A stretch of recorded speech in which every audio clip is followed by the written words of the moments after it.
السلام علیکم دوستو، کیسے ہو؟ امید ہے کہ آپ تمام حضرات خیریت سے ہوں گے۔ دوستو، حضرت جی مولانا سعد صاحب کا اہم بیان ہے، سبھی حضرات غور فرمائیں۔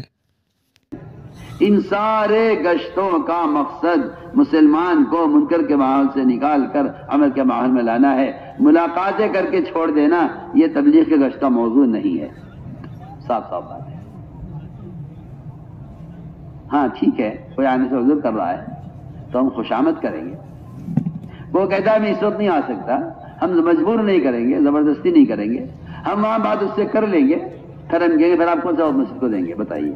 وہ کہے گا جی میں شام کو وقت دوں گا۔ اگر وہ شام کو نہیں آیا، آپ کو دوبارہ ملاقات کرنی ہوگی۔ آپ نے وعدہ کیا تھا، آپ تشریف نہیں لائے۔ میں آپ سے پوچھتا ہوں، آپ کے گھر کا کام چل رہا ہو، آپ کے گھر میں شادی ہونے والی ہو، آپ کے گھر میں رنگ روغن ہونا ہے، آپ کے گھر میں ٹوٹا ہوا ہے، اس کی اصلاح ہونی ہے، آپ کے گھر کی لائٹ خراب ہے، آپ کو جو ہے بجلی والے کی ضرورت ہے، آپ 10 چکر اس کے گھر کے لگائیں گے، بھائی آپ آئے نہیں، آپ نے وعدہ کیا تھا، میرے گھر میں تقاضا ہے، میرے یہاں شادی ہو رہی ہے۔ آپ سوچیے تو صحیح، آپ اپنے دنیاوی کام کے لیے ایک مزدور کے گھر پر جا کر اس کی خوشامد کر سکتے ہیں، آپ ایک آدمی کو جہنم سے بچانے کے لیے اس کی خوشامد نہیں کر سکتے کہ جی میں نے تو دعوت دے دی، میں تو وہ تو آیا نہیں، بس چھوڑ دو، میں تو بات پہنچا چکا ہوں۔ آپ اپنے دنیاوی کام کے لیے ایک مزدور کی خوشامد کرتے ہیں، اس کے ہاتھ پکڑتے ہیں اور اپنی مجبوری آپ اس کے سامنے رکھتے ہیں۔ آپ ذرا غور کیجئے، جب ایک دنیاوی کام کے لیے آدمی اس طرح کسی کی خوشامد کر سکتا ہے تو پھر ایک داعی کو، ایک مسلمان کو جہنم سے بچانے کے لیے، اس کو نماز کے لیے، مسیح میں لانے کے لیے کیا خوشامد کرنی چاہیے؟ خود ہی فیصلہ کیجئے۔ نہیں، احساس ہی نہیں ہے۔ اس لیے ہم نے عرض کیا، تبلیغ میں گشت کا مقصد ہر مسلمان کو گناہوں کے ماحول سے نکالنا اور مسیح کے ماحول میں لانا ہے۔ یہ تبلیغ میں گشت کا موضوع ہے۔ بس آپ مسجد سے نکلیں تو اس ارادے سے مت نکلے کہ ملاقاتیں کرنے جا رہے ہیں، اس ارادے سے نکلا کریں مسجد سے کہ ہم لوگوں کو مسیح میں لانے کے لیے جا رہے ہیں۔ اللہ کتنے خوش ہوں گے، اللہ کتنے خوش ہوں گے۔ حدیث میں ہے، آنے والے سے اللہ مل کر اس طرح خوش ہوتے ہیں، بھی آپ کی روایت سنی ہوگی منتخب میں، کہ آنے والے سے اللہ اس طرح خوش ہوتے ہیں مل کر، جیسے کوئی اپنے مدت کے بعد ملنے والے رشتہ دار سے خوش ہوتا ہے جو مدت کے بعد ملا ہے۔ جب آنے والے سے تو خوش ہوں گے تو لانے والے سے کتنا خوش ہوں گے اللہ تعالیٰ، وہ بھی فیصلہ کیجیے۔ اس طرح ہمیں تعلیم کا حلقہ قائم کرنا ہے۔ اور میں نے عرض کر دیا کہ فضائل اعمال مع فضائل صدقات ہماری تعلیم کی بنیادی کتاب ہے، حضرت شیخ الحدیث مولانا زکریا صاحب رحمۃ اللہ علیہ کی۔ یہ آپ کی محدثانہ علم، آپ کے حدیث کا علم اور آپ کی محدثانہ جہد اور محنت کا یہ خلاصہ ہے، اور فائدے آپ نے لکھے ہیں فضائل اعمال میں، وہ واقعی غور کر کے پڑھنے کے ہیں، جس سے ہمارے اندر اپنی بے دینی کا احساس پیدا ہوگا۔ تنہائیوں میں فضائل کو دیکھا کرو، تنہائی میں فضائل کو دیکھا کرو، تعلیم حلقے میں بیٹھ کر بھی غور سے سنا کرو۔ اور اس کے ساتھ ساتھ عرض کرتا ہوں کہ یہ 6 صفات جو دعوت کی بنیاد ہے، اس سے متعلق منتخب حدیث ہے۔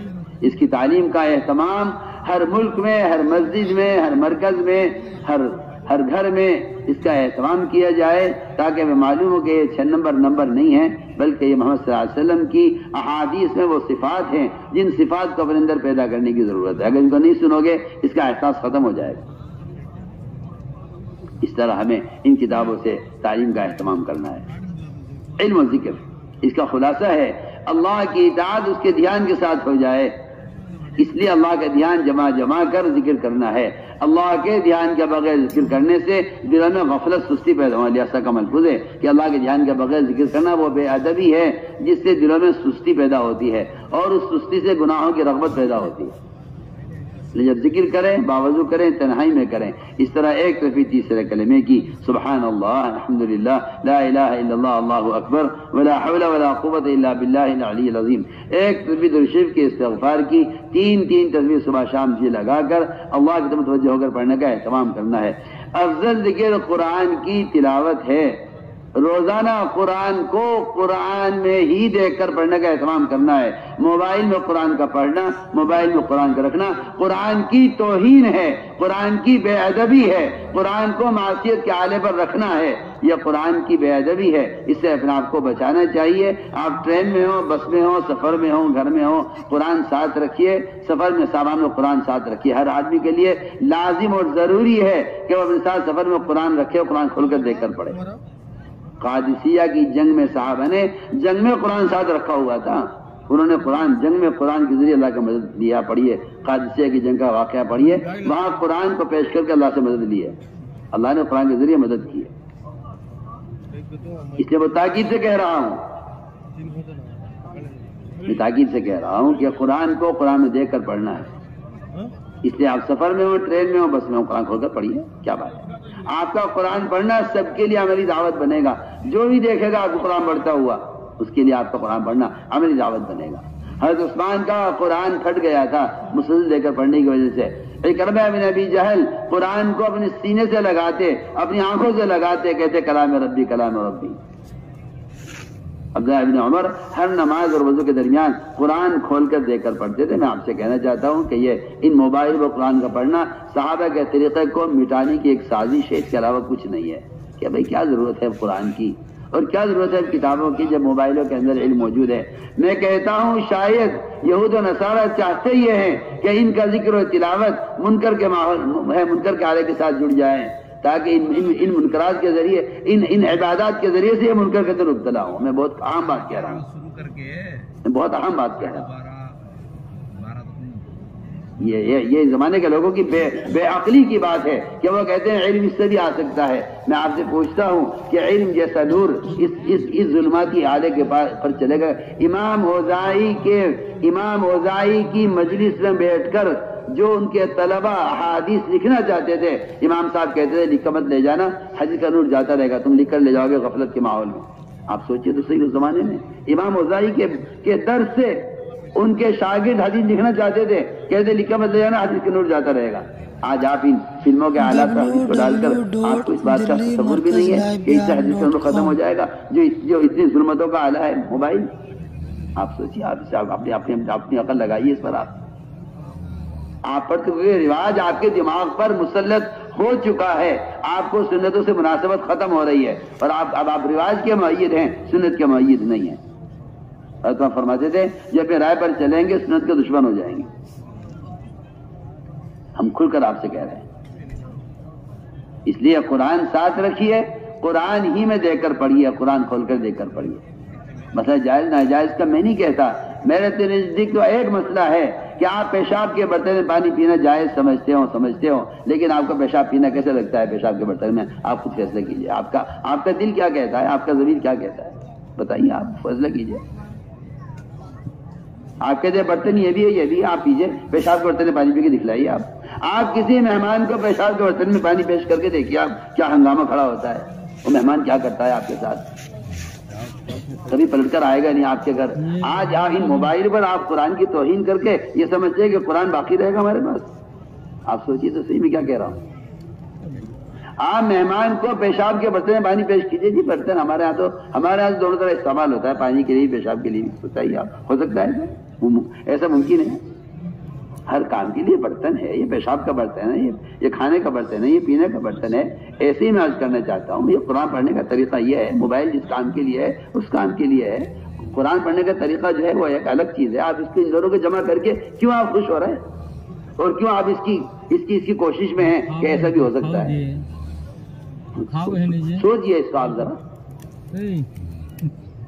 قرآن پڑھتے پڑھتے جو تصویریں آ جائیں گی یا کوئی چیز آ جائے گی، میں کہتا ہوں کچھ نہ آئے، دیکھنے والے لوگ کہیں گے مسجد میں بیٹھ کر موبائل سے کھیل رہا ہے، حالانکہ آپ قرآن پڑھ رہے ہیں. تہمت کی جگہ سے بچے گا تو ویسے بھی حکم ہے.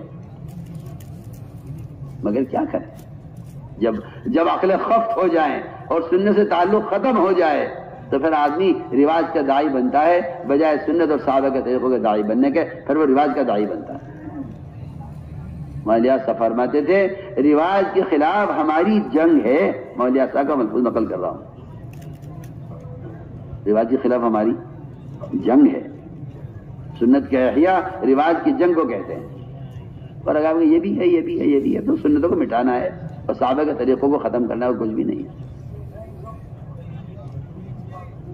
اس لیے ہم تاکید سے عرض کر رہے ہیں اللہ کے راستے میں نکل کر قرآن کی تلاوت کا خوب اہتمام کرو، قرآن ہر ایک ساتھ رکھے. اب مجھے حیرت ہے یہ گندا موبائل تو ساتھ لے جاتے ہو جماعت میں، جو تمہاری نماز کو، تمہارے ذکر کو، تمہاری تعلیم کے حلقے کو، تمہارے دعوت کی یکسوئی کو ختم کر رہا ہے. اب میسج آیا، پتہ نہیں کیا میسج آیا ہوگا، گھر میں کیا ہو رہا ہوگا، یہ تو گھر میں بیٹھا ہوا ہے.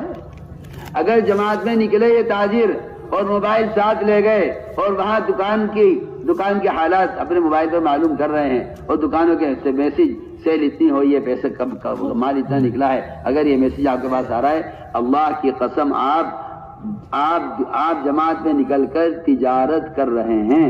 اور حضرت عمر کا قول ہے کہ جو آدمی جماعت میں نکل کر تجارت کر رہا ہے اگر وہ کافروں کے ہاتھوں شہید بھی ہو جائے تو اللہ اس کو شہادت کا درجہ نہیں دیں گے. میں حضرت عمر کا قول نقل کر رہا ہوں، آپ سن لیجئے سب کان کھول کر. جتنے یہ تاجر ان موبائلوں کے لے کے جاتے ہیں جماعت میں اور وقت نکال کر اپنی تجارت کا کام موبائل پر کرتے ہیں، یہ سن لیں کان کھول کے سب. حضرت عمر کا قول میں نقل کر رہا ہوں، اگر یہ جماعت میں نکلنے والا، حضرت عمر کا قول میں نقل کر رہا ہوں، جو اللہ کے کلمے کو بیان کرنے کے لیے نکلا ہے، دین سیکھنے کے لیے نکلا ہے، دعوت اللہ کے لیے نکلا ہے، اگر اس نے نکل کر کوئی تجارت کی اور اس سے نفع بھی حاصل ہو گیا اور اس نفع کو وہ اللہ کے راستے میں خرچ کرنے کا بھی فیصلہ کر لے کہ میں استعمال نہیں کروں گا، اللہ کے راستے میں خرچ کروں گا، پھر بھی اگر یہ دشمنوں کے ہاتھوں، کافر کے ہاتھوں قتل کیا گیا تو یہ مقتول ہے، شہید نہیں ہے، اللہ اس شہادت کو درجہ نہیں دیں گے کیونکہ اس نے خروج میں تجارت کی ہے. اور یہ آپ کو تو پتہ ہی نہیں ہے، آپ تو اس چکر میں ہیں کہ کسی طرح تبلیغ میرے مزاج کے اعتبار سے ہو جائے اور یہ اصول ختم ہو کر لوگوں کو چھوٹ دے دی جائے کہ ہاں بھائی جس طرح چاہو وقت لگا لو، کوئی آواز نہیں ہے. آپ دیکھیں تو صحیح، ایک مدرسے سے 16 طلبہ کا اخراج ہوا ہے، 16 طلبہ جو علم سیکھنے کے لیے آئے، کہنی موبائل نکلا ہے ان کو نکال دو مدرسے سے. خوش آمدید کی ان کے والدین نے استاد کے پاؤں پکڑ لیے، اجی معاف کر دو بچے کو، اس کے برباد ہو جائے گا یہ، کہ نہیں جی نکل نہیں، اس کا اخراج کر دو، علم سیکھنے کے لیے آیا ہے. لیکن 16 طلبہ کا اخراج ہوا ہے مدرسے سے کہ نہیں ہو، داخلہ ہی نہیں ہو سکتا دوبارہ، کہیں جا کے پڑھو نہ پڑھو. آپ سوچیے تو صحیح، آپ نے کام کھیل بنایا ہوا ہے، آپ کہتے کوئی حرج نہیں. اگر وہاں داخلہ ہوا ہے تربیت کے لیے تو یہاں خروج تربیت کے لیے. میری آپ سب سے درخواست ہے کہ اس شیطان کو بند کر کے رکھ دو، ورنہ میں اللہ کی قسم کھا کر آپ سے کہتا ہوں فرشتے پھٹکیں گے نہیں آپ کے حلقوں میں اگر یہ تصویریں آپ کے ساتھ ہیں. اللہ کے نبی صلی اللہ علیہ وسلم مکہ میں فاتحہ میں داخل ہوئے. سنو میں کیا قصہ سناتا ہوں تمہیں. تم تو ان تصویروں کو، موبائلوں کی تصویریں لے کر جلسوں کی اشاعت کر رہے ہو کہ ہم دین پھیلا رہے ہیں. تم دین نہیں پھیلا رہے ہو، تم حرام کام میں مبتلا ہو. تم کہاں سو رہے ہو؟ تصویر کا لینا حرام ہے اور یہ بیچارہ اس چکر میں پڑا ہوا ہے، اس کا دماغ اس کے دماغ میں بیٹھا ہوا ہے کہ میں دین کی بات پھیلا رہا ہوں. دین کی بات نہیں پھیلا رہا ہے، یہ حرام کاری میں لگا ہوا ہے، اس کو گناہ مل رہا ہے. آپ صلی اللہ علیہ وسلم مکہ مکرمہ میں فاتحانہ داخل ہوئے. وہ بیت اللہ جہاں آپ داخل ہونے چاہتے تھے، کفار آپ کو اجازت نہیں دیا کرتے تھے بیت اللہ میں داخل ہونے کی. آپ بیت اللہ میں فاتحانہ داخل ہو رہے ہیں، چابی آپ کے ہاتھ میں ہے. سارا مکہ کانپا ہوا ہے آپ سے. آپ نے تالا کھولا، بیت اللہ کا دروازہ کھولا، نظر پڑی بیت اللہ پر، آپ کے اندر تو تصویر بنی ہوئی تھی. آپ نے ٹھہر گیا، فرمایا کریں میں بیت اللہ میں داخل نہیں ہوں گا. کعبہ اللہ کا گھر، کتنی مدت اور تمناؤں کے بعد آج مکہ فتح ہوا ہے. کہ کیا اس وقت کیا دیکھنا معمولی چیز کو، بڑے بڑے کام کرو. ارے مکہ مکرمہ فتح ہو رہا ہے، بیت اللہ میں فاتحہ میں داخل ہو رہے ہیں. کفار نے اندر جو تصویریں بنائی ہوئی تھی، آپ ساتھ سے وہیں ٹھہر گئے، فرمایا میں داخل نہیں ہوں گا. آپ کو تو پرواہ نہیں ہے. آپ تو آپ کی آنکھوں پر تو جواز کی پٹی باندھی گئی ہے کہ یہ بھی جائز ہے، یہ بھی جائز ہے، یہ بھی جائز ہے، کرتے رہو جو چاہو تم. آپ نے کبھی سنت کو اٹھا کر دیکھا نہیں ہے نا. آپ تو تعویلیں کرتے ہیں نا جھوٹی، تاکہ حرام چیزیں حلال ہوں اور فساد کی چیزیں امت میں عام ہوں. اس لیے آپ اس چکر میں پڑے ہوئے ہیں کہ کہیں دلیل مل جاوے جواز کی. آپ صلی اللہ علیہ وسلم بیت اللہ کے دروازے پر کھڑے ہو گئے، اندر داخل نہیں ہوئے. حضرت عمر نے پوچھا کیا بات ہے یا رسول اللہ، کیوں نہیں داخل ہو رہے؟ فرمایا اندر تصویر ہے، میں یہاں داخل نہیں ہو سکتا، اللہ کا گھر بیت اللہ